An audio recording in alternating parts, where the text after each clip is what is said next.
Chapter 436 imagination going wild. उस समय सोचने पर ऋषिका को वो सब एक प्यारा सा और वार्म सीन लग रहा था, पर अब उसे भी वही करने का मन कर रहा था जो अक्सर वो खुद भी किया करती थी और नव्या ने किया था। वो चाहती थी कि कबीर भी उसे अपनी बैक पर वैसे ही उठाए जैसे अक्षय नव्या को उठाता है। जिस तरह नव्या प्यार से अक्षय की बैक पर अपना फेस रखती थी, उसे भी वैसे ही कबीर के साथ करने का मन था। हालांकि कई बार उसे ऐसा मौका मिलता भी था, वो करती भी थी, पर फिर भी उसको ये करने का मन कर रहा था। थोड़ी देर बाद कबीर हाथ में इशिका के घर के अंदर पहनने वाले स्लीपर्स लेकर आया। वो चलकर इशिका के पास बैठ गया और नीचे बैठकर उसको स्लीपर्स पहनाने लगा। कबीर ने बस टॉवल लपेटा हुआ था और कबीर को इस तरह देखकर इशिका स्माइल करने लगी। पर फिर इशिका को थोड़ी शर्म सी आने लगी और इससे पहले कि कबीर देख ले उसे इस तरह देखते हुए, इशिका ने अपनी नजरें दूसरी तरफ घुमा ली। अच्छा हुआ कि कबीर ने कुछ देखा नहीं था। इशिका को स्लीपर्स पहनाने के बाद कबीर ने इशिका का हाथ पकड़ा और उसे बेड से नीचे उतारा। तुमने कपड़े चेंज कर लिए? कबीर ने ऊपर से लेकर नीचे तक इशिका के कपड़ों की तरफ ध्यान से देखकर कहा। इशिका ने जो कपड़े पहने थे वो देखकर कबीर को बहुत खुशी हुई और ऐसे कबीर को स्माइल करते देख अचानक से इशिका को ऐसा महसूस हुआ जैसे वो हस्बैंड वाइफ हो। हाँ, ये आउटफिट ठीक है ना? इशिका थोड़ी अनकंफर्टेबल हो रही थी, इसलिए वो बात बदलने की कोशिश कर रही थी, पर फिर उसे ऐसा क्यों लगा कि ये टॉपिक और ऐसी बातें कपल्स के बीच में होती हैं। कबीर ने सिर हिलाते हुए कहा, बहुत अच्छा है ये। कबीर ने इशिका का हाथ पकड़ा और उसे लेकर क्लॉक रूम की तरफ चला गया और कहा, कम, मेरे लिए भी कुछ कपड़े सेलेक्ट कर दो और देखकर बताओ कि मुझे क्या पहनना चाहिए। ये सुनकर इशिका हैरान हो गई। अभी उसे ये सब कपल्स की बातें और कपल्स वाला टॉपिक क्यों लग रहा था। मुझे नहीं पता क्या चूज करना है और कैसे चूज करना है, मुझे नहीं समझ आएगा, तुम प्लीज खुद से चूज कर लो, इशिका ने कहा। कबीर ने अपना क्लॉसेट खोला और उसमें से एक शर्ट निकालकर इशिका से पूछा, ओके, ये कैसी है? इशिका ने कैजुअली कहा, अच्छा है ये। कबीर ने इशिका की ड्रेस की तरफ देखा और उसकी आंखों में खुशी और एक्साइटमेंट दिखाई दे रही थी और उसने कहा, तो फिर यही शर्ट फाइनल करते हैं। इतना कहकर कबीर ने इशिका का हाथ छोड़ दिया और वहीं उसके सामने कपड़े बदलने लगा। शर्ट पहनने के लिए कबीर ने अपना स्ट्रॉन्ग आर्म से स्ट्रेच किया और शर्ट के स्लीव्स में आराम से हाथ डाला। कुछ देर तक इशिका चुपचाप कबीर की तरफ देखती रही। उसे लग रहा था कि जिस तरह से कबीर ने शर्ट पहनी वो बहुत डैशिंग लग रहा है। उसे देखकर इशिका का दिल अब बहुत जोरों से धड़क रहा था। मैं ये वाली पैंट पहन लेता हूँ, कबीर ने अपने क्लॉसेट में से एक पैंट निकालकर इशिका को दिखाकर कहा। इशिका अपने ख्यालों से बाहर आई और उसने घबराते हुए 2-3 स्टेप पीछे की तरफ लिया और हकलाते हुए कहा, तो फिर तुम चेंज करो, मैं बाहर जाती हूँ। इतना कहकर इशिका बाहर चली गई। उसे डर लग रहा था कि शायद कपड़े बदलने के लिए कबीर अपनी टॉवल हटाएगा और उसके सामने ही पैंट पहन लेगा और ये कुछ ज्यादा ही हो जाएगा। ये सोचकर इशिका का चेहरा पूरी तरह लाल हो गया और ऐसा लगा जैसे उसके सर से धुएं निकल रहे हो। खुद को शांत करने के लिए और अपने चेहरे पर से हीट कम करने के लिए इशिका अपने हाथों से खुद को हवा करने लगी। इशिका ने वॉशरूम की तरफ देखा और अपना फेस वॉश करने के लिए वॉशरूम चली गई। कुछ मिनट बाद कबीर ने भी अपने कपड़े बदल लिए और वो बाहर आ गया। तो क्या अब हम चल रहे हैं? इशिका ने पूछा। वो आराम से सोफे पर बैठी हुई थी। अनजाने में इशिका की नजरें कबीर के ट्राउजर पर गईं और उसके दिमाग में फिर वही ख्याल आने लगे। वो टॉवल पहनकर उसे स्लीपर पहनाने आया था और उसके सामने ही पैंट पहनने वाला था। ये सब सोचना बंद करो प्लीज इशिका। इशिका ने गहरी सांस ली और अपने दिमाग से इस तरह की बातों को हटाने की कोशिश की। उसे लग रहा था कि वो बहुत अजीब तरह से रिएक्ट कर रही है। पहले तो उसके दिमाग में कभी भी इस तरह के ख्याल नहीं आते थे, तो फिर अब वो इस तरह की चीजों के बारे में क्यों सोचने लगी थी। अमेरिका में तो लोग इन सब चीजों में बहुत ओपन है। जब वो स्कूल में थी तो उसकी कई सारी फ्रेंड्स थी जिनके बॉयफ्रेंड्स थे और वो सब फिजिकल क्लोज भी थे। कई सारी लड़कियों के तो बॉयफ्रेंड्स भी नहीं थे, पर फिर भी दूसरे लड़कों के साथ फिजिकली वो क्लोज होती थी।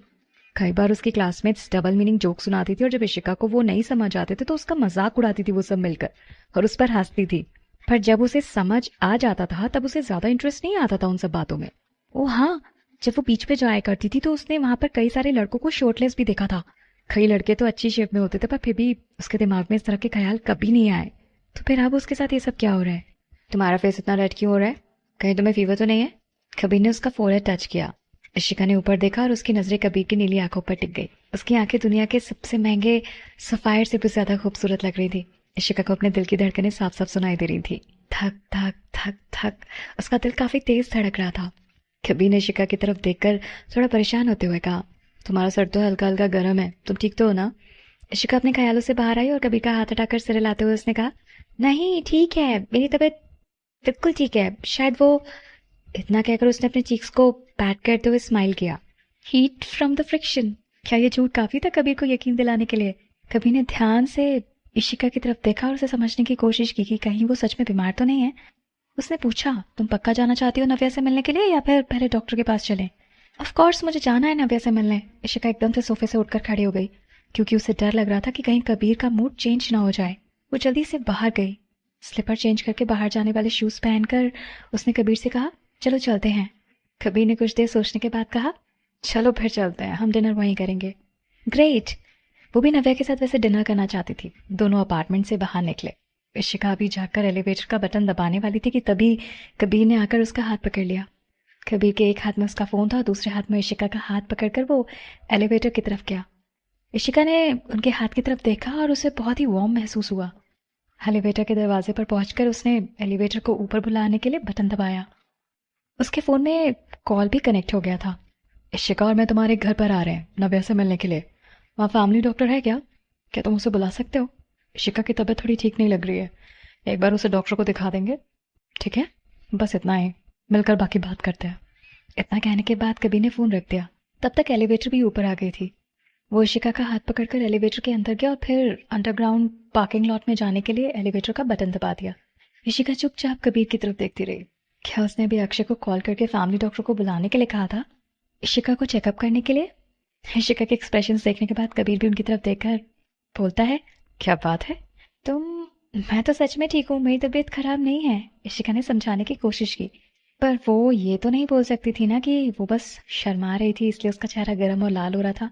अगर तुम्हारी तबीयत ठीक है तो फिर एक बार डॉक्टर को दिखाने में कोई प्रॉब्लम नहीं होनी चाहिए। और कल तुम खांस भी रही थी।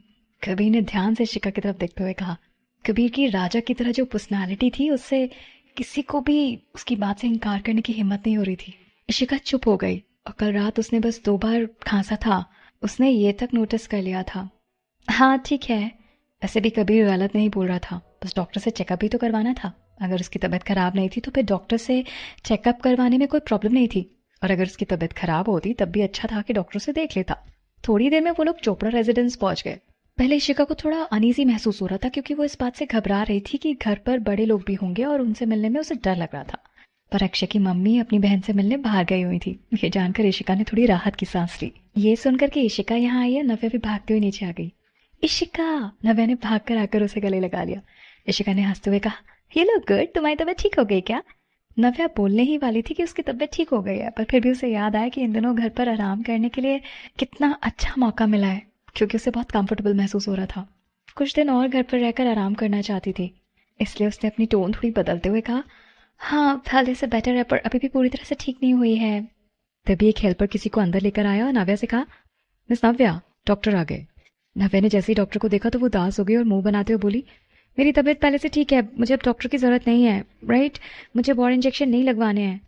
उसे बहुत ड्रिप नहीं लेना था और वो रोज़ दवाई भी खा रही थी, और अब तो उसके मुंह में दवाई की तरह टेस्ट भी आने लगा था। वो कुछ भी खाती थी उसका टेस्ट अच्छा नहीं लगता था उसे, यहाँ तक कि उसका फेवरेट स्ट्रॉबेरी मिल्क का टेस्ट भी अब अच्छा नहीं लग रहा था उसे। तब तक कबीर वहां आ गया और उसने कहा, मैंने अक्षय से कहा था डॉक्टर को बुलाने के लिए, क्योंकि इशिका का भी चेकअप कराना है। इशिका, तुम्हारी तबीयत ठीक नहीं है क्या? नव्या ने परेशान होकर इशिका की तरफ देखते हुए कहा। इशिका ने सिर हिलाते हुए कहा, नहीं बस थोड़ा कफ हो गया है। कबीर ने कहा कि एक बार डॉक्टर से चेकअप करवा लेते हैं, फिर मुझे सच में डॉक्टर की जरूरत नहीं है। उससे भी डॉक्टर के पास जाना पसंद नहीं था। तुम्हें चेकअप करा लेना चाहिए, अगर तुम्हारी तबीयत ठीक नहीं है तो फिर जरूर डॉक्टर को दिखाना चाहिए। ये सीरियस नहीं होना चाहिए ना। नव्या भी इशिका को समझाने लगी, उसे डॉक्टर से चेकअप करवाने के लिए, और खुद थोड़ी देर पहले वो डॉक्टर को चेकअप कराने के लिए मना कर रही थी। इशिका हमेशा से ही नव्या की बात पर भरोसा करती थी और उसकी बात माना करती थी, इसलिए वो चुपचाप सोफे पर बैठ गई और डॉक्टर से चेकअप करवाने लगी। थोड़ी देर बाद जब डॉक्टर ने इशिका को एग्जामिन कर लिया और फिर थोड़ा हिचकिचाते हुए कबीर और नव्या की तरफ देखने लगा। ऐसा लग रहा था उन्हें समझ नहीं आ रहा कि वो क्या कहें। कबीर ने धीरे से पूछा, how is her situation sir? Doctor ने कहा, इशिका का गला थोड़ा खराब है, शायद अंदर एक्सेसिव हीट हो गई है और इस वजह से हाँ, पर कुछ भी सीरियस नहीं है। हीट के लिए बस कुछ मेडिसिन लेनी होंगी, अगर सीरियस हो गया तो शायद इन्फ्लेमेशन हो सकता है। नव्या ने इशिका को हक कर लिया और ऐसा लगा जैसे उसकी चिंता अब दूर हो गई थी, इसलिए उसने खुश होकर कहा, इतना हीट कैसे बढ़ गया तुम्हारी बॉडी में? इसलिए अच्छा हुआ ना कि तुमने चेकअप करवा लिया। डॉक्टर की बात सुनने के बाद इशिका को भी लगने लगा कि उसके गले में इचिंग हो रही है और वो खांसने लगी। कबीर थोड़ा नाराज होने लगा। उसने इशिका की तरफ देखा और फिर डॉक्टर से पूछा, prescribe some medicine then. Doctor ने कबीर की तरफ देखकर सिर हिलाया और फिर मेडिसिन बॉक्स में से कुछ मेडिसिन निकालने लगा। नव्या ने हेल्पर को इशारा किया पानी लेकर आने के लिए। उसने इशिका की पीठ पर पैट करते हुए कहा, मैं सोच रही थी आज तुम यहाँ आई हो तो आज हम बारबेक्यू करेंगे, पर कोई बात नहीं, कभी और प्लान कर लेंगे। इशिका ने नव्या का हाथ पकड़कर सिर हिलाकर कहा, कोई बात नहीं, चलो बारबेक्यू करते हैं। थोड़ी सी खांसी तो हुई है, मेरी तबीयत ज्यादा खराब नहीं है, और अगर ज्यादा तकलीफ हुई तो मैं कुछ और खा लूंगी। कबीर ने नव्या की तरफ देखकर कहा, बारबेक्यू? तुम अभी ठीक हुई हो और अब तुम बारबेक्यू बनाना चाहती हो? अक्षय ने कैसे अलाउ कर दिया तुम्हें सब करने के लिए? नव्या ने नाराज होते हुए कहा, क्या फर्क पड़ता है वो अलाउ करता है या नहीं? अगर मेरा मन करे बारबेक्यू खाने का तो मैं खा नहीं सकती क्या? वैसे भी जब से उसकी तबीयत खराब हुई थी वो बीमार वाला खाना खा रही थी, बिना फ्राई किया हुआ खाना। हर रोज बस खिचड़ी और दलिया ही खा रही थी। रोज बोरिंग खाना खा खा कर नव्या बोर हो गई थी। उससे अब कुछ और खाने का मन था, उससे कुछ अच्छा खाना था। और सबसे बड़ा रीजन ये था कि अमेरिका में वो हमेशा अपने फ्रेंड्स के लिए बारबेक्यू बनाती थी, इसलिए शायद उसे आदत हो गई थी। नहीं, कबीर ने तुरंत मना कर दिया। इशिका की बॉडी में पहले से ही बहुत हीट हो गई है, उसे बारबेक्यू नहीं खाना चाहिए। भले इशिका खाए या ना खाए, बस बैठकर देखे। फिर भी कबीर ये नहीं चाहता था। नव्या दुखी होकर मुंह बनाने लगी और सोचने लगी शायद अक्षय का भी इसी तरीके से बॉसी रिएक्शन होता जब वो बारबेक्यू के बारे में सुनता। इसलिए उसने ज्यादा जिद नहीं की। ठीक है, फिर मैं तो इशिका के बारे में सोच रही थी, चलो फिर आज बारबेक्यू नहीं कुछ और खाते हैं, नव्या ने कहा। कबीर ने कहा, कुछ हेल्दी खाते हैं। नव्या चुप हो गई। नव्या को फिर से कुछ हेल्दी और बोरिंग खाना नहीं खाना था। ठीक है, बस इशिका कुछ गर्म नहीं खा सकती ना? नव्या ने इशिका का हाथ पकड़कर कॉम्प्रोमाइज करते हुए कहा। और नव्या ये सोचने लगी कि उसे क्या क्या खाना चाहिए। अभी नव्या ये सब सोच ही रही थी कि तभी उसने किसी के लंबे पैर देखे। तभी अपना काम खत्म करने के बाद अक्षय भी नीचे आ गया और पूछा, तुम लोग किस बारे में बात कर रहे थे? अरे हम लोग बस डिस्कस कर रहे थे कि क्या खाना है डिनर में। कबीर ने नव्या की तरफ देखकर कहा। और फिर अक्षय ने कहा, कुछ भी ऐसा खाते हैं जो ज्यादा गर्म ना हो। इशिका ने सिर हिलाते हुए कहा, ठीक है फिर। नव्या, वैसे भी तुमने कहा है कि ना तुम्हारी तबीयत पूरी तरह से ठीक नहीं हुई है। ये सुनकर नव्या चुप हो गई। वैसे भी ये 3 वर्सेस 1 हो गया था, तो नव्या हारी गई। नव्या का रोने का मन करने लगा और उसे कुछ अच्छा खाने का मन कर रहा था। ये इतना मुश्किल क्यों था? सबको उससे प्रॉब्लम क्यों थी? उसने दुखी होकर अक्षय की तरफ देखा। अक्षय चलकर नव्या के पास आया और प्यार से नव्या का हाथ चलाते हुए कहा, जब तुम पूरी तरह से ठीक हो जाओगी ना तो तुम्हारा जो मन करे तुम खा लेना। नव्या का मन कर रहा था कि वो सच बता दे कि उसकी तबीयत अब पूरी तरह से ठीक है, पर क्योंकि इशिका की बॉडी में एक्सेसिव इंटरनल हीट हो गया था और वो ऐसा खाना नहीं खा सकती थी, तो नव्या उसके सामने बैठकर अच्छा खाना खाए और वो बैठकर उसे देखे, ऐसे भी तो नहीं अच्छा लगता ना। खैर, नव्या ऐसा कुछ करती भी नहीं। कॉलेज खत्म होने के बाद संजना डायरेक्टली चोपड़ा रेजिडेंस आ गई थी। वो समीर के साथ अंदर आई। खाने की खुशबू से वो लोग सीधा डाइनिंग रूम में चले गए। खुशबू बहुत अच्छी आ रही थी। आखिर क्या बना था खाने में? नव्या ने उनसे कहा, हम लोग भूखे मारे मरे जा रहे हैं और तुम लोग वेट करते करते इसलिए जल्दी आओ और खाना खाने बैठ जाओ। संजना समीर को भूल गई और झट से आकर चेयर पर बैठ गई। स्पून उठाया और खाना खाने जा रही थी, पर जैसे उसने खाने की तरफ देखा और उसके हाथ रुक गए। क्यों सारे ऐसे लाइट डिशेस क्यों खा रहे हैं? संजना ने कहा। संजना को भी स्पाइसी खाना पसंद है, इसलिए ऐसा सिंपल खाना देखकर उसका मुंह बन चुका था। नव्या मनी मन हंसने लगी। तुम भी मेरे साथ अब ये सब झेलो। कम ऑन, पहले सूप पियो। नव्या ने हेल्पर को इशारा किया सबके लिए सूप सर्व करने के लिए। संजना ने हर्बल चिकन सूप का एक सिप लिया और उसका टेस्ट बहुत अच्छा था। पर नव्या, मुझे ऐसा क्यों लग रहा है कि तुमने मुझे खाने के लिए इसलिए बुलाया क्योंकि तुम चाहती थी कि मैं भी तुम्हारे साथ सफा करूं? संजना ने नव्या की तरफ देखकर कहा। नव्या स्माइल करने लगी। हालांकि नव्या ने कुछ कहा नहीं, पर उसके एक्सप्रेशन से सब कुछ समझ आ गया। उसने झट से अक्षय पर ब्लेम करते हुए कहा, ये सब अक्षय की गलती है। एक्चुअली पहले मैंने प्लान किया था कि हम बारबेक्यू करेंगे, इसलिए मैंने तुम दोनों को इनवाइट किया था, पर फिर इसने कहा कि हम बारबेक्यू नहीं करेंगे। ये सुनकर संजना दुखी होकर कहती है, अब बारबेक्यू की बात मत करो। अब उसका नाम सुनकर ना मुझे खाना खाने का मन करने लगा। पिछली बार उन लोगों ने जहाँ बारबेक्यू किया था वहाँ बहुत सारी लिमिटेशंस थी, इस वजह से बारबेक्यू में इतना मज़ा नहीं आया था। इसलिए उन लोगों ने सोचा कि कुछ दिनों बाद वो लोग नव्या के घर पे बारबेक्यू करेंगे। इशिका ने माफ़ी मांगते हुए कहा, आई एम सॉरी, एक्चुअली सब मेरी वजह से। डॉक्टर ने कहा है कि मेरी बॉडी में एक्सेसिव हीट हो गई है, इस वजह से नव्या ने भी बारबेक्यू का प्लान कैंसिल कर दिया। You are getting hot? Sanjana ने कंसर्न दिखाते हुए पूछा। इशिका ने सिर हिलाते हुए कहा, हाँ बस थोड़ा ही, ज़्यादा सीरियस नहीं है। संजना को सुनकर रिलीफ मिला और उसने कहा, फिर ठीक है, शायद तुम्हें अभी भी यहाँ की आदत नहीं हुई है ना, इसलिए। वैसे भी इंडिया का खाना बहुत अलग है। अगर यहाँ के खाने से तुम्हारी तबीयत ज़्यादा खराब नहीं हुई होती तो फिर बहुत अच्छा है। तुम अपने आप को लकी समझो। हाँ, मुझे भी यही लगता है, इशिका ने हंसते हुए कहा। इतने दिनों में उन लोगों के साथ रहने के बाद उसे संजना अच्छी लगने लगी थी। संजना एक बहुत ही स्ट्रेट फॉरवर्ड और खुश मिजाज लड़की थी। वो अपने दोस्तों की बहुत केयर करती थी और एक भरोसा करने लायक दोस्त थी। जब तुम्हारी और नव्या की तबीयत ठीक हो जाएगी ना तो हम लोग बारबेक्यू करेंगे मेरे घर पर मेरे घर पे एक बहुत बड़ा गार्डन भी है, हम लोग वहाँ बारबेक्यू करेंगे, ठीक है? संजना ने कहा, ठीक है। संजना ने डिशेस की कंप्लेन करना बंद कर दिया और सभी लोग अच्छे से एंजॉय करते हुए खाना खाने लगे। खाना खाने के बाद समीर ने अक्षय से पूछा कि उसकी मम्मी पापा डिनर के लिए क्यों नहीं आए। अक्षय ने हंसते हुए कहा कि उसके मम्मी पापा एक साथ रोमांटिक टाइम स्पेंड कर रहे हैं। दरअसल अक्षय के मम्मी पापा जानते थे कि अक्षय के फ्रेंड्स आने वाले हैं, तो वो लोग उन्हें परेशान नहीं करना चाहते थे, इसलिए उन्होंने सोचा कि वो लोग देर से घर वापस आएं और इसी बहाने उन्हें भी पुराने दिनों की तरह एक दूसरे के साथ टाइम स्पेंड करने का मौका मिल जाएगा। ये सुनकर संजना हंसने लगी और अक्षय के मम्मी पापा कितने लविंग है, उसने ऐसा कहा। उसने फिर से अक्षय और नव्या की तरफ देखा जो कि दीवानों की तरह एक दूसरे से प्यार करते थे, और अपना सिर हिलाया। वो सोचने लगी कि शायद प्यार और अफेक्शन हम अपनी फैमिली से जरूर इनहेरिट करते हैं। खाना खाने के बाद वो सब लोग अक्षय के कमरे में चले गए। ये सुनकर कि अक्षय के मम्मी पापा घर पे नहीं है, समीर बहुत एक्साइटेड हो गया और गेम खेलने का प्लान करने लगा। अक्षय ने भी बहुत दिनों से कोई गेम नहीं खेला था। समीर से सुनने के बाद कई सारे नए गेम्स भी आए थे। अक्षय भी एक्साइटेड हो गया। दोनों जाकर टीवी के सामने बैठ गए और कंसोल गेम्स खेलने लगे। कबीर साइड में बैठकर देखने लगा। उसकी नजरें बार बार इशिका की तरफ जा रही थी। तीनों लड़कियां आराम से सोफे पर बैठकर बातें कर रही थी। अचानक संजना ने कुछ नोटिस किया और उसने धीरे से नव्या को कोनी मारी। नव्या ने संजना को हैरान होकर देखा और उसे समझ नहीं आया कि संजना ने आखिर उसे कोनी क्यों मारी। संजना ने अपनी गर्दन से इशारा करते हुए इशिका की तरफ देखा। नव्या समझ गई कि संजना क्या कहना चाहती है और धीरे से उसने अपनी नजरें इशिका की तरफ टिल्ट की। उसकी गोरी सी स्किन पर एक हल्का सा लाल रंग का निशान था। थोड़ी देर पहले तक इशिका ने एक पतला सा स्कार्फ पहना हुआ था, पर अब शायद उसे गर्मी लगने लगी होगी, इसलिए उसने वो स्कार्फ हटा दिया और शायद वो भूल गई थी कि उसे अपने गले पर जो निशान है उसे छुपाना भी था। संजना खांसने लगी और जानबूझकर उसने कहा, नव्या चलो चलकर कपड़े देखते हैं तुम्हारे। वो लास्ट टाइम तुमने जो स्कर्ट पहनी थी मुझे वो ट्राई करनी है। नव्या भी तुरंत समझ गई और उसके एक्ट में उसका साथ देने लगी और कहा, ओके इशिका तुम भी हमारे साथ चलो। दोनों इशिका को लेकर क्लॉक रूम में चले गए। क्लॉक रूम में जाकर उन्होंने दरवाजा बंद करके लॉक कर दिया।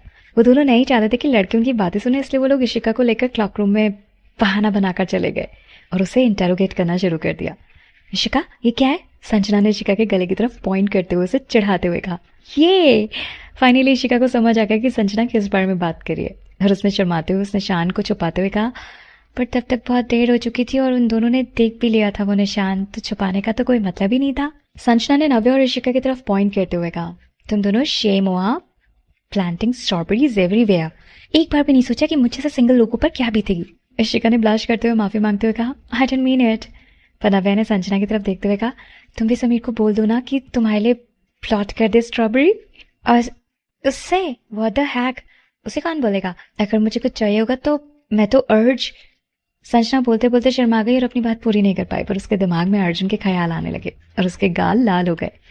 अर्जुन, नव्या ने चिढ़ाते हुए संजना की पूरी बात कर दी। मैं उसके बारे में नहीं बात करी। संजना ने झट से नव्या की तरफ घूर कर देखते हुए कहा, ताकि वो आगे कुछ ना बोल पाए। इशिका को कुछ समझ नहीं आया कि वो लोग किस बारे में बात कर रहे हैं और उसने कंफ्यूज होकर कहा, अर्जुन कौन है? संजना तुम और समीर डेट नहीं कर रहे हो क्या? संजना ने अपना सिर थोड़ा टिल्ट करके नाराज होकर कहा, इशिका तुम्हें क्या लगता है? तुम्हें ऐसा किसने कहा?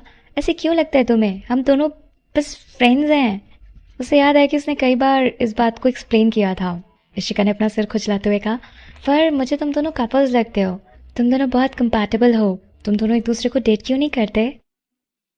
स्टॉप, संजना ने हाथ क्रॉस करके कहा, समीर और मैं बस अच्छे दोस्त हैं, समझ आया ना तुम्हें? मुझे नहीं समझ आ रहा, इशिका ने अपना सिर हिलाते हुए कहा। जो भी हो, समीर वो नहीं है जिसे मैं लाइक करती हूँ। तो फिर तुम किससे लाइक करती हो? इशिका ने बहुत क्यूरियस होकर पलके झपकाते हुए पूछा। इशिका बहुत इंटरेस्टेड लग रही थी ये जानने में कि संजना आखिर लाइक किसे करती है। मैं जिसे लाइक करती हूँ अगर बताऊंगी तब भी तुम नहीं समझ पाओगी, तुम उसे जानती नहीं हो ना, संजना ने कहा। नव्या स्माइल करते हुए इशिका और संजना की बातों को सुन रही थी बहुत अच्छे से। उसने अपने फोन में से एक फोटो ओपन की और इशिका को दिखाते हुए कहा, देखो संजना इसे लाइक करती है। इशिका ने फोन अपने हाथ में लेकर फोटो देखी। बहुत खुश होकर उसने कहा, वाह what a handsome guy. Sanjana तुम्हारा टेस्ट तो बहुत अच्छा है। भले ही अर्जुन कोई ब्रांडेड कपड़े नहीं पहनता था, पर फिर भी उसकी ऐसी पर्सनालिटी थी कि नजरें उस पर अटक जाती थी।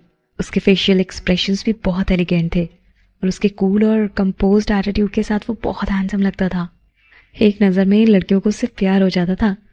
नव्या ने हंसते हुए कहा, ये बहुत जीनियस भी है और उसका दिमाग बहुत तेज है। एग्जाम्स में हमेशा फर्स्ट आता है। वो बहुत अच्छा है और इस वजह से हमारी संजना को वो इतना पसंद है।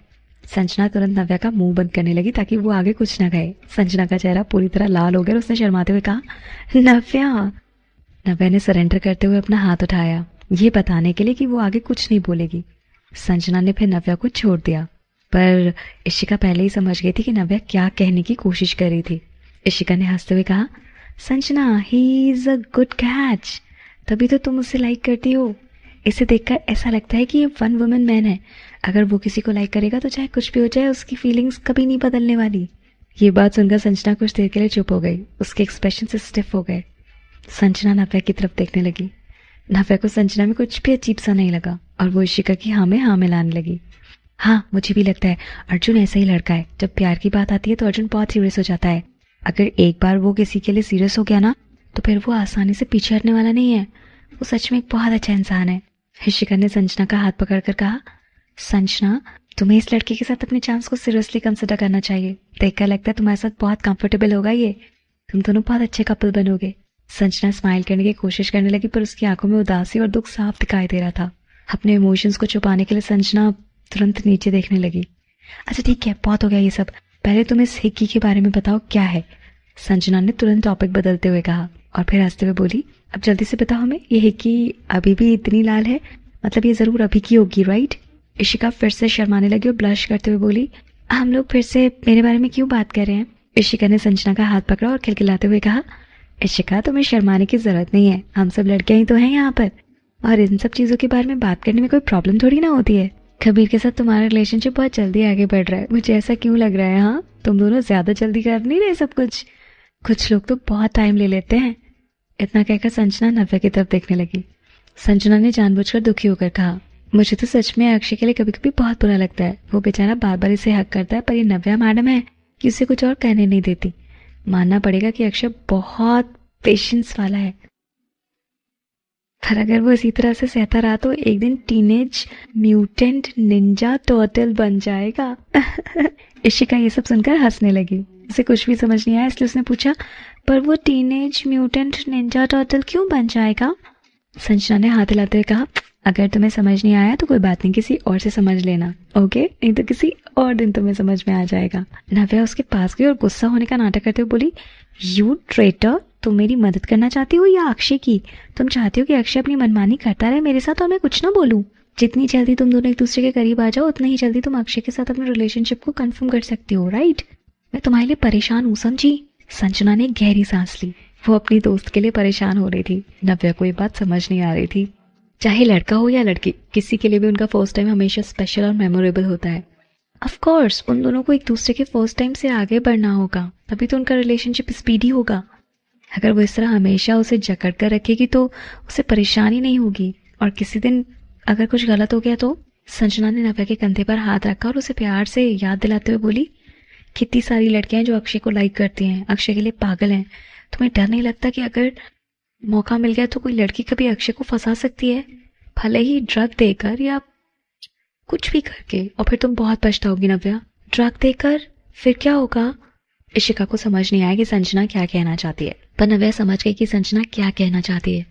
उसने धीरे से हंसते हुए कहा, अगर सच में ऐसा हुआ तो क्या फर्क पड़ता है, हमने साथ में किया है या फिर नहीं?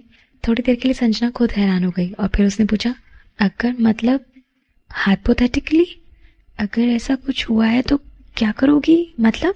नव्या ने धीरे से कहा, और क्या कर सकती हूँ मैं अक्षय से ब्रेकअप कर लूंगी। अगर अक्षय ने खुद अपनी मर्जी से कुछ ना किया हो और किसी और ने उसे फंसाया हो तो क्या तब भी? हाँ, नव्या ने बहुत सीरियस होकर कहा और उसके चेहरे पर की स्माइल धीरे धीरे अब गायब होने लगी थी। नव्या ने इमेजिन करना शुरू कर दिया कि अगर ऐसा सचमुच कभी हुआ तो वो क्या करेगी। क्या वो अक्षय को माफ कर देगी? उसे दिल में दर्द महसूस हो रहा था। इशिका आखिरकार समझ गई कि संजना और नव्या किस बारे में बात कर रही हैं। वो सीरियस होकर उसने बोला, मैं भी, चाहे कुछ भी हो, मैं बर्दाश्त नहीं कर सकती कि मेरा बॉयफ्रेंड किसी और लड़के के साथ इंटीमेट हो। उसे कोई फर्क नहीं पड़ता कि स्पेसिफिकली क्या हुआ है। मैं तो बहुत दुखी हो जाऊंगी, इसलिए डेफिनेटली मुझसे तो एक्सेप्ट नहीं होगा ये सब। मैं तो पक्का उसे ब्रेकअप कर लूंगी। संजना ने गहरी सांस ली और कहा, तुम सही बोल रही हो। भले ही तुम किसी से कितना भी प्यार कर लो पर इस तरह की चीजें बर्दाश्त नहीं की जाती। या फिर ऐसा भी हो सकता है कि हम किसी से इतना प्यार करने लग जाते कि हमसे उनकी गलती भी टॉलरेट नहीं होती। पहले जो एटमॉस्फेयर इतना खुशनुमा था अचानक से सीरियस हो गया और सब उदास हो गए। संजना सोचने लगी कि वो कैसे सबका मूड फिर से ठीक करे।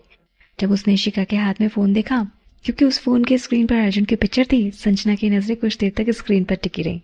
फिर उसे रियलाइज हुआ कि वो फोटो उसने कभी नहीं देखा था। संजना कहती है, लेट मी सी। उसने इशिका के हाथ से फोन ले लिया। पहले उसे लगा कि शायद नव्या को ये फोटो कॉलेज फोरम में कहीं मिली होगी, पर ये फोटो नहीं थी।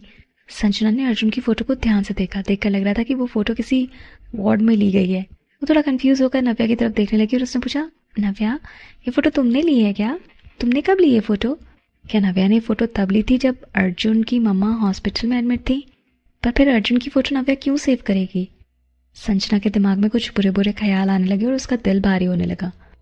कहीं ऐसा तो नहीं कि नव्या अर्जुन की केयर करती है? नव्या भी संजना के सवाल से हैरान हो गई और बोली, फोटो? फिर उसे याद आया कि संजना क्या कहना चाहती है। वो फोटो उसके बॉडीगार्ड ने अमेरिका से उसे सेंड की थी।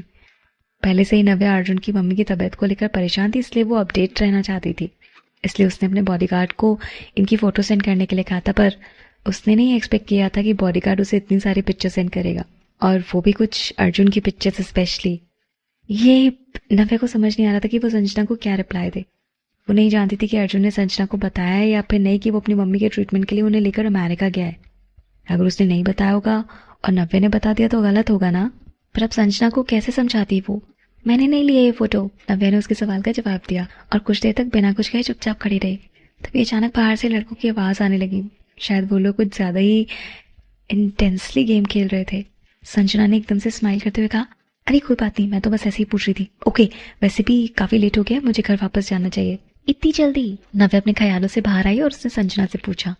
अभी बस 7 ही तो बचे हैं, अभी देर नहीं हुई है। नव्या सोच रही थी कि वो इस फोटो के बारे में संजना को कैसे समझाएगी, क्योंकि वो उसे झूठ नहीं बोलना चाहती थी, और क्योंकि संजना अर्जुन को लाइक करती थी इसलिए जाहिर सी बात थी कि वो उसके लिए परेशान होगी और अर्जुन की सिचुएशन के बारे में जानना चाहेगी। और अगर नव्या कुछ बताती तो भी अजीब होता।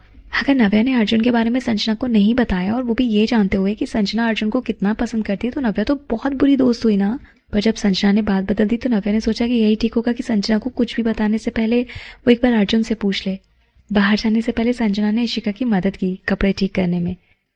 मुझे कुछ अटेंड करना है, सो आई विल गो फास्ट, तुम दोनों खेलो।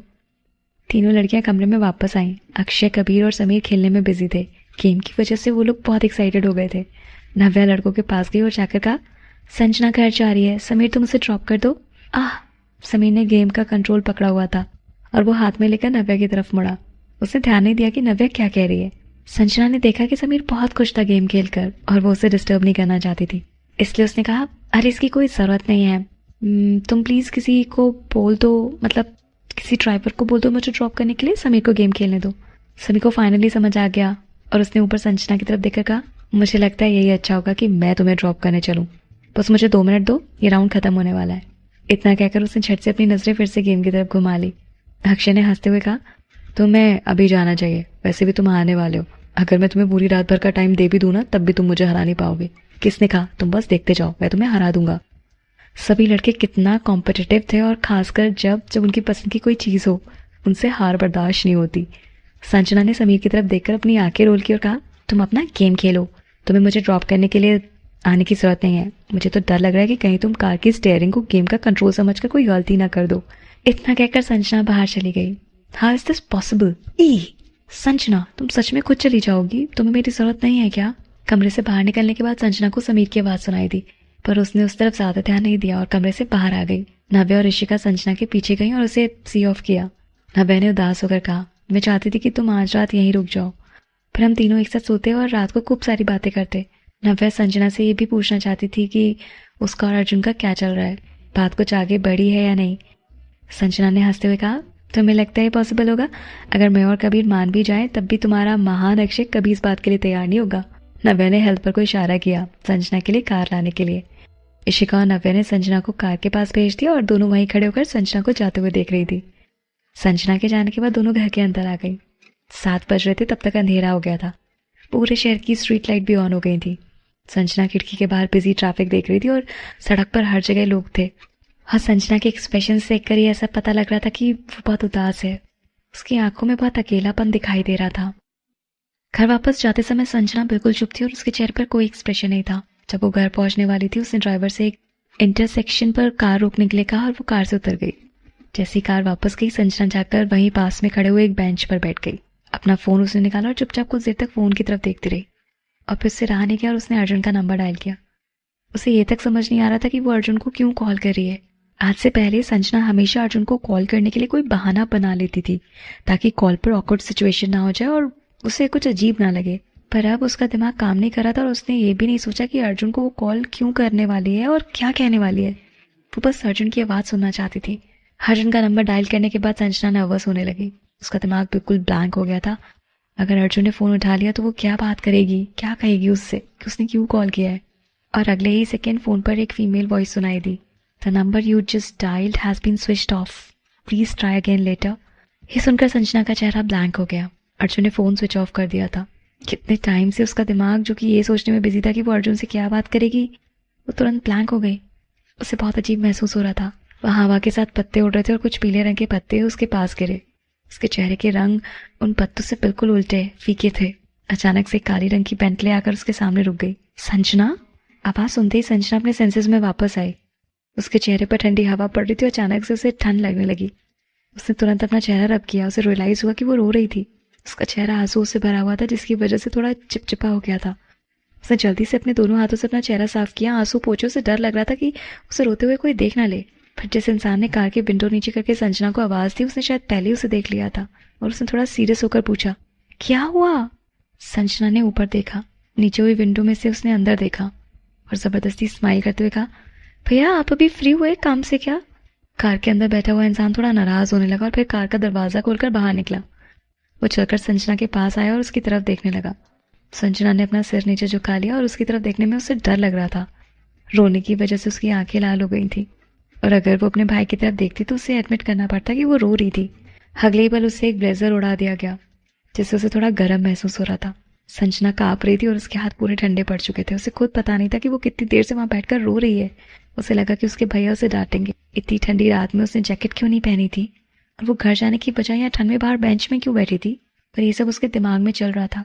उसके सामने खड़ा इंसान उसका भाई था, जिसकी पर्सनैलिटी आइसबर्ग की तरह थी। ऐसे कैसे हो सकता था कि वो संजना से इस बारे में बात करे? अगर उसने इतनी बात कर ली तो फिर तो वो आइसबर्ग कैसे रहेगा? और बिल्कुल ऐसा ही हुआ। उसने कुछ नहीं कहा।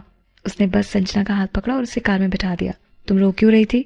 उसने सीरियस आवाज में डायरेक्टली पूछा और संजना को शांत होने का ज्यादा टाइम भी नहीं दिया। संजना ने सिर हिलाते हुए स्माइल करते हुए कहा, नहीं तो मैं रो नहीं रही थी, सच में कुछ भी नहीं हुआ भैया। आज आप ऑफिस से जल्दी कैसे आ गए? आपको आज ओवर टाइम नहीं करना था क्या? हाँ, उसने बहुत छोटा सा जवाब दिया, एक वर्ड में। संजना चुप हो गई। उसे कभी कभी लगता है कि उसके पापा सही कहते हैं कि उसकी मम्मी ने अपनी सारी चीयरफुलनेस संजना के जन्म के समय संजना को दे दी। इसलिए उसके भाई की पर्सनैलिटी बहुत ही सीरियस और कोल्ड थी। हमेशा वो सीरियस दिखाई देता था। आपने खाना खा लिया? क्योंकि वो जानती थी कि उसका भाई कभी भी कॉन्वर्सेशन खुद स्टार्ट नहीं करेगा और संजना ने भी कुछ नहीं बोला तो वो दोनों चुप ही रहेंगे। नहीं। आपने फिर से खाना नहीं खाया? आप कितने बिजी रहते हो? आप कितने भी बिजी हो भाई, पर खाना तो आप टाइम से खा सकते हो ना। खाना खाने का टाइम निकाल सकते हो ना। आपको पिछली बार भी पेट की प्रॉब्लम हो गई थी और फिर भी आप टाइम से खाना नहीं खाते। आपसे मैं ध्यान दूंगी कि आप सही टाइम पर खाना खाते हो या नहीं, संजना ने कहा। ओके। एक तरफ संजना थी जो लगातार बोलती रही और दूसरी तरफ उसका भाई था जो 2 वर्ड से ज्यादा कुछ बोल ही नहीं रहा था और इस तरह दोनों बात करते हुए घर आ गए। वो तो अच्छा हुआ कि रास्ता ज्यादा लंबा नहीं था, नहीं तो संजना बात करते करते थक जाती। जब दोनों घर पहुंचे, हेल्पर ने खाना तैयार कर दिया। जैसी संजना को उसके फेवरेट डिशेस की खुशबू आई, उसकी भूख बढ़ गई। उसने अक्षय के घर पर ज्यादा खाना भी नहीं खाया था क्योंकि वहां ज्यादातर सारे डिशेस बहुत सिंपल और लाइट थे, इसलिए उसे भी थोड़ी भूख महसूस हो रही थी। भैया मैं भी आपके साथ खाना खाऊंगी। पेट भरकर खाना खाने के बाद संजना को पहले से बेहतर महसूस हो रहा था। जैसे ही संजना आकर सोफे पर बैठी, उसका भाई उसके पास आ गया और कुछ उसने उसे दिया। एक क्लाइंट ने दिया है ये। संजना उसकी तरफ देखने लगी। एक्चुअली वो संजना के फेवरेट जर्मन चॉकलेट थे और वो उसे देखकर तुरंत खुश हो गई। उसकी आंखें चमक उठी। थैंक यू भैया। अगर उसके भाई का इतना सीरियस आइसबर्ग वाला एक्सप्रेशन नहीं होता तो शायद अभी संजना ने कूद कर अपने भाई को गले लगा लिया होता और किस कर देती। या उसने थोड़ा बेरुखी से कहा और ऊपर चला गया। संजना समझ गई कि वो स्टडी में फिर से काम करने जा रहा है।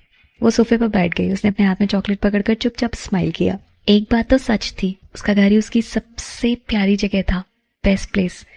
उसकी फैमिली उसे सबसे ज्यादा प्यार करती थी और सबसे अच्छी तरह से ट्रीट करती थी। उधर बिरला हाई में आजू आजी आजी।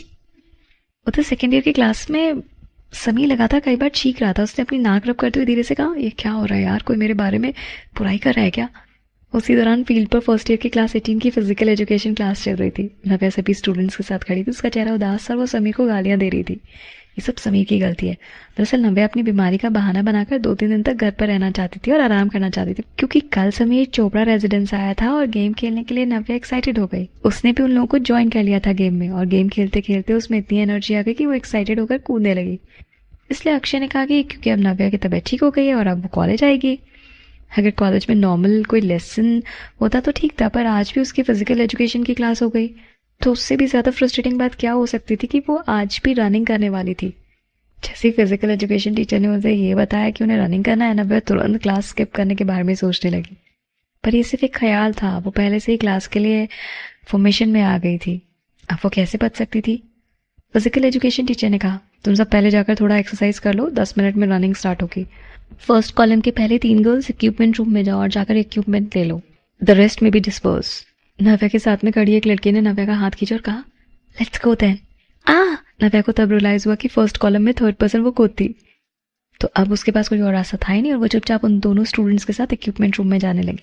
इक्विपमेंट रूम में खड़े होकर नव्या को एकदम से याद आया कि पिछली बार वो इस रूम में अर्जुन के साथ आई थी जब उन दोनों ने क्लास बंक किया था। उसकी नजरें तुरंत दरवाजे की तरफ चली गई। दरवाजे से लेकर आश्ले के बीच में एक अच्छा सा रास्ता था और वो वहां से चुपकर भाग सकती थी। क्या उस समय और भी स्टूडेंट्स थे जो क्लासेस स्किप कर रहे होंगे? जब वो अपने ख्यालों में खोई हुई थी उतनी देर में उसके बाकी के दोनों क्लासमेट्स वहां आ गए इक्विपमेंट लेकर। नव्या को तब याद आया कि वहां उन लोगों की मदद करने के लिए वो आई है। जैसे वो पीछे मुड़ी उसने बाहर से कुछ अजीब तरीके की आवाजें सुनी। कहीं ऐसा तो नहीं कि कोई और भी वहां था? उसके पैर अपने आप उस डायरेक्शन में बढ़ने लगे थे जहां नव्या खड़ी थी। एक कोने में बड़े से इक्विपमेंट के पीछे डिम लाइट की वजह से धुंधला सा एक डार्क फिगर दिखाई दे रहा था। कौन हो तुम? मैंने देख लिया है तुम्हें, बाहर आओ, नव्या ने कहा। नव्या को लगा कि शायद कोई स्टूडेंट है जो क्लास बंक करने के लिए वहां छुपा हुआ है, इसलिए वो उसे थोड़ा चिढ़ाना चाहती थी। शायद उस इंसान को नव्या की आवाज सुनाई दे गई थी, इसलिए वो धीरे से उठा, पर उसने एक कैप पहनी हुई थी जिसकी वजह से उसका चेहरा छुपा हुआ था और वो ठीक से दिखाई नहीं दे रहा था।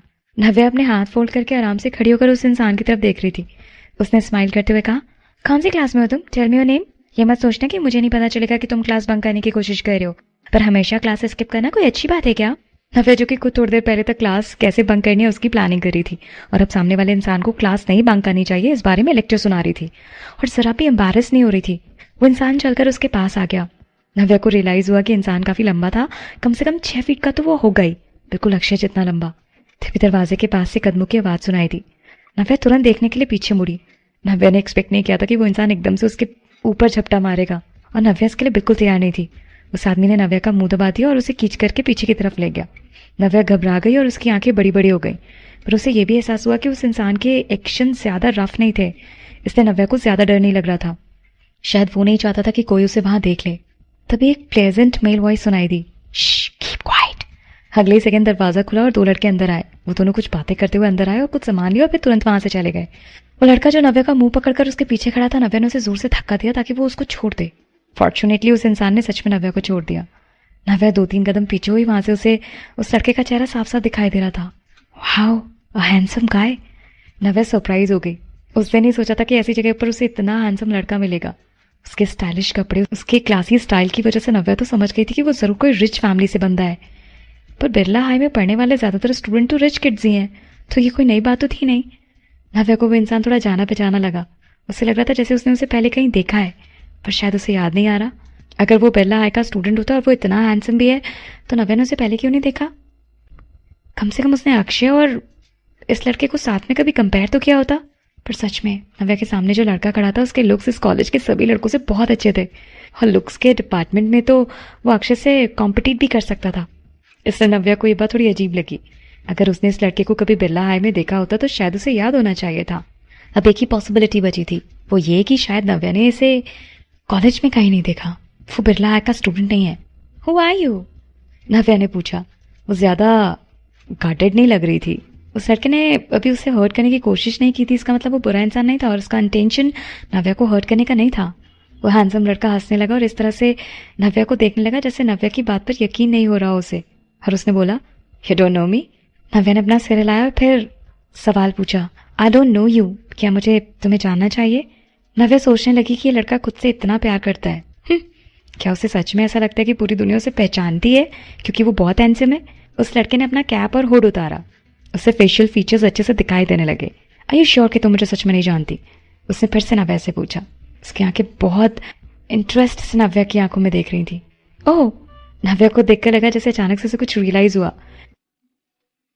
फिर उसका चेहरा फिर से सीरियस हो गया और उसने कहा, नहीं। वो लड़का जोर से हंसा, मानो जैसे नव्या ने कोई फनी जोक मार दिया हो। नव्या ने थोड़ा अजीब तरह से उसकी तरफ देखा। क्या ये इंसान दिमागी रूप से बीमार था? एक हैंडसम लड़का जो दिमागी तौर पर बीमार है, ये तो बहुत बुरा हुआ। खिड़की के गैप में से जो लाइट अंदर आ रही थी उसे साफ साफ दिखाई दे रहा था कि उस लड़के ने अपने राइट कान में एक एफ शेप की ईयरिंग पहनी है और लाइट पड़ने पर वो बहुत चमक रही है। अगर कोई और लड़की वहां होती तो ईयरिंग देखकर वो तुरंत समझ जाती कि उसके सामने खड़ा लड़का current hottest ideal superstar Varun है। वरुण अपने हाथ फोल्ड करके चुपचाप खड़ा होकर नव्या की तरफ देख रहा था। ऐसा लग रहा था कि वो ट्राई कर रहा है ये गैस करने के लिए कि जो नव्या ने कहा उसका सच में वही मतलब था या नहीं। वरुण हमेशा से बहुत कॉन्फिडेंट लड़का था और ये बात भी सच थी कि लड़कियों में वो बहुत पॉपुलर था। उसने तो एक बार यहाँ तक दावा भी किया कि कुछ बूढ़ी औरतों को छोड़कर शायद ही कोई लड़की ऐसी होगी जो उसे नहीं जानती होगी। पर अभी की सिचुएशन के हिसाब से ऐसा लग रहा था जैसे उसके मुंह पर थप्पड़ लग गया हो। नव्या की आंखें बिल्कुल क्लियर और प्योर थी। ऐसा लग रहा था कि वो सच में सच बोल रही है कि वरुण को वो नहीं जानती। ये वरुण के लिए बहुत एम्बैरेसिंग था। पर सबसे अजीब बात तो ये थी कि जैसी उसकी पर्सनैलिटी थी वो एक्सेप्ट नहीं कर पा रहा था कि नव्या उसे जानती नहीं। खैर, पर उसे ये इंटरेस्टिंग लगा कि चलो कोई तो है जो उसे नहीं जानता। ये सब तो जितना उसने सोचा था उससे ज्यादा इंटरेस्टिंग लग रहा था अब उसे। ओके, कैसे जानोगे तुम मुझे? हाँ, I am just ordinary passer by, उसने हंसते हुए कहा। नव्या को बाहर से विसल की आवाज सुनाई दी और फिर उसे याद आया कि उसकी फिजिकल एजुकेशन की क्लास चल रही है। उसे जल्दी से बाहर जाना चाहिए, इसलिए अब नव्या वहां खड़े होकर गेस नहीं करना चाहती थी। कौन है? उसने कैजुअली कहा। अगर तुम क्लास स्किप करना चाहते हो तो उस तरफ से जाओ, पीछे दरवाजे की तरफ पॉइंट करते हुए उसने कहा। जैसे ही वो पीछे मुड़ी उसने उसका हाथ पकड़ लिया और बड़े आसानी से उसे घुमा दिया। नव्या बिल्कुल एक लट्टू की तरह घूम गई और उसका सिर चकराने लगा। यू! नव्या अभी कुछ बोलने वाली थी कि वरुण उसको बैकडोर की तरफ ले गया। मुझे नहीं पता कि कैसे बाहर जाना है क्योंकि तुम पहले ही मेरी मदद कर चुकी, तो फिर आगे भी तुम ही मेरी हेल्प करोगी, वरुण ने कहा। वो नव्या की मर्जी जाने बिना ही उसे दरवाजे के पास ले गया था। इससे पहले कि नव्या रिएक्ट कर पाती वो बैकडोर तक आ चुकी थी। यहाँ वरुण ने पैसेज की तरफ पॉइंट किया था। हाँ, नव्या ने सिर हिलाया। अब क्योंकि नव्या वहां तक आ गई थी तो शायद उससे बाहर जाने में भी मदद हो सकती थी, पर उसे आदत नहीं थी कि अक्षय के अलावा कोई और लड़का उसका हाथ पकड़े, इसलिए वो थोड़ी अनकंफर्टेबल महसूस कर रही थी और अपना हाथ वरुण के हाथ से छुड़ाने की कोशिश भी कर रही थी। शायद वरुण ने ध्यान नहीं दिया कि नव्या अपना हाथ छुड़ाने की कोशिश कर रही है और वरुण ने उसका हाथ और जोर से पकड़ लिया और उसे पैसेज वे की तरफ ले गया। इट्स हियर, नव्या ने जल्दी से उसे याद दिलाया और जब उसने देखा कि वरुण चलते ही जा रहा है तो वरुण ने रुककर पूछा, यहाँ? नव्या ने उसकी तरफ आंखें रोल करते हुए कहा, एक सीढ़ी लेकर आओ और यहाँ से चढ़कर बाहर चले जाओ। तुमने पहले कभी क्लास बंक नहीं किया है क्या? तुम वहां क्यों छुपे हुए थे? अब नव्या नाराज होने लगी। इस बार उसने परवाह नहीं की कि वरुण को कैसा लगेगा और उसने झटके से अपना हाथ वरुण से छुड़ा लिया। वरुण ने नव्या की तरफ देखा और ऐसे दिखाया जैसे उसे अभी ये एहसास हुआ कि वो कितना रूड था नव्या के साथ। तो फिर उसने माफी मांगते हुए कहा, आई एम सॉरी, मैंने ध्यान नहीं दिया। क्योंकि अब वरुण ने माफी मांग ली थी इसलिए नव्या भी अब इस बात को और ज्यादा खींचना नहीं चाहती थी। सीढ़ी वहां रखी हुई थी, एक बार चढ़ जाओगे तो उसके बाद की दीवार बहुत छोटी है, तुम वहां से सीधे नीचे जंप कर सकते हो, ऐसा नव्या ने बोला। उसने एक बार उसे ध्यान से देखा और फिर कहा, जितनी तुम्हारी हाइट है तुम्हारे लिए आसान होगा। सीढ़ी कहाँ है? उसने नव्या से पूछा। वहां रखी हुई है, नव्या ने कोने में इशारा करते हुए कहा। एकदम से नव्या का मन किया कि वो भी वरुण का सिर उस डायरेक्शन में ट्विस्ट कर दे। ओह, वरुण ने कहा और फिर जाकर सीढ़ी उठाकर ले आया। जैसी नव्या वहां से जाने लगी वरुण ने अचानक से एक बार फिर से उसको पकड़ लिया। नव्या गुस्से में वरुण की तरफ मुड़ी। उसने तेजी से उसका हाथ झटककर उसे पूछा, अब और क्या चाहिए तुम्हें? वरुण ने अपनी आईब्रोज से कोड़कर नव्या की तरफ देखकर कहा, ये सीढ़ी छोटी है, कैसे चढ़ूंगा मैं? नव्या ने सीढ़ी की तरफ देखा। वो सीधी दीवार के टॉप तक नहीं पहुंच रही थी। दीवार अभी भी करीब 1 आर्म ऊपर थी। उतना ऊंचा चढ़ना शायद सच में मुश्किल था, पर उसने ध्यान से ऊपर से लेकर नीचे तक वरुण की हाइट की तरफ देखा। जितनी उसकी हाइट है उसके लिए तो आसान होना चाहिए था। नव्या ने मजाक उड़ाते हुए कहा, तुम्हारी इतनी हाइट होने का कोई फायदा नहीं है। वरुण ने नाराज होते हुए कहा, मुझे सच में नहीं पता कैसे करना है। ओके, वैसे पहले कभी ऐसे दीवार पर नहीं चढ़ाऊं, मेरी हेल्प करो प्लीज। नव्या ने उसे घूर कर देखा, जैसे वो ये समझने की कोशिश कर रही थी कि वो सच बोल रहा है या फिर झूठ, पर इतना सोचने का भी कोई फायदा नहीं था। वरुण एक बहुत अच्छा एक्टर था। नव्या के लिए मुश्किल था पता कर पाना कि वरुण सच बोल रहा है या फिर झूठ, और खासकर तब जब वरुण जैसा हैंडसम लड़का इतनी सिफारिश वाली नजरों से उसकी तरफ देख रहा हो। तो नव्या का दिमाग भला कैसे काम करता? और नव्या ऐसी लड़की थी जिसे अगर प्यार से समझाया जाए तो वो मान जाती थी, पर अगर कोई उस पर प्रेशर डाले तो वो कभी बात नहीं मानती थी। अगर किसी ने नव्या के ऊपर प्रेशर भी डाला हो तो फिर तो नव्या उसकी कभी नहीं सुनती, और अगर उसे प्यार से बात समझाओ तो उसका दिल आसानी से पिघल जाता था, और फिर वो किसी बात के लिए भी मान जाती थी। नव्या ने सीढ़ी की तरफ देखा और उसके दिमाग में कुछ ख्याल आया। वो बस एक बार डेमोस्ट्रेट करने वाली थी। हालांकि नव्या को उसकी तरह क्लास स्किप नहीं करना था। ठीक है, मैं पहले क्लाइंब करती हूँ, फिर तुमको ऊपर खींच लूंगी, ओके? नव्या ने कहा। थैंक यू, वरुण ने स्माइल करते हुए कहा। कोई भी लड़की वरुण को अगर इस तरह स्माइल करते हुए देखती तो जरूर उसकी दीवानी हो जाती, उसका नाम चिल्लाने लगती। पर वरुण का ये मूव नव्या पर कोई असर नहीं डाल रहा था। हर इस बारे में वरुण कुछ नहीं कर सकता था क्योंकि हर रोज अक्षय का हैंडसमनेस देखकर नव्या को अब उसकी आदत हो गई थी। नव्या ने वरुण के चार्म को पूरी तरह से इग्नोर कर दिया था। उसने सीढ़ी पर पैर रखा और उसका स्टीडीनेस चेक किया और फिर जल्दी से सीढ़ी पर चढ़ गई। देखा तुमने, तुम्हारे हाथ पैर तो इतने लंबे हैं, जैसे मैं चढ़ गई तुम भी चढ़ जाओगे। तुम्हें तो ज़रूरत ही नहीं है मेरी हेल्प की। दीवार पर बैठ के नव्या की नज़रें अचानक से बाहर की तरफ गई, क्योंकि अभी भी क्लास चल रही थी, इसलिए कुछ ही लोग अभी बाहर थे, इसलिए शायद कोई नव्या को दीवार पर नोटिस नहीं कर पाया। राइट, जल्दी करो, नव्या ने इम्पेशेंट होकर कहा। नव्या को गुस्सा आ रहा था, आखिर वो वहाँ क्यों रुकी। ना वो वहाँ रुकती और ना ही उसे इस अनजान लड़के की मदद करनी पड़ती। ये बहुत ही अजीब था। उसे समझ नहीं आ रहा था कि वो उसकी मदद क्यों कर रही है, और अगर उसे सीढ़ी चढ़नी नहीं है तो इसमें नव्या क्या कर सकती है। अब नव्या का दिमाग खराब हो रहा था। अच्छा यही होगा कि ये लड़का जल्दी से यहाँ से चला जाए। उसे अपनी फिजिकल एजुकेशन की क्लास में भी तो जाना था।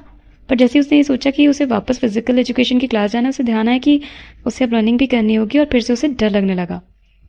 अब टाइम पास करना बंद करो और जल्दी करो, नव्या ने कहा, जब उसने देखा कि वरुण अभी भी सीढ़ी चढ़ने में हिचकिचा रहा है।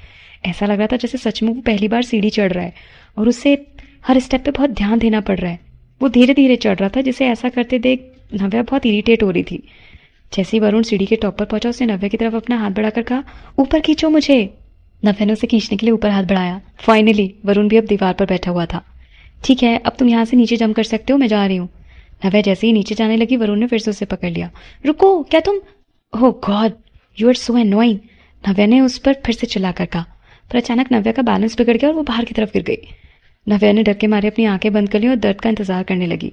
बैंग, दोनों दीवार के पीछे गिर गए। नव्या को उसके नीचे कुछ सॉफ्ट सा महसूस हुआ और उसे तुरंत समझ आ गया कि वरुण ने नव्या को बचाने की कोशिश की।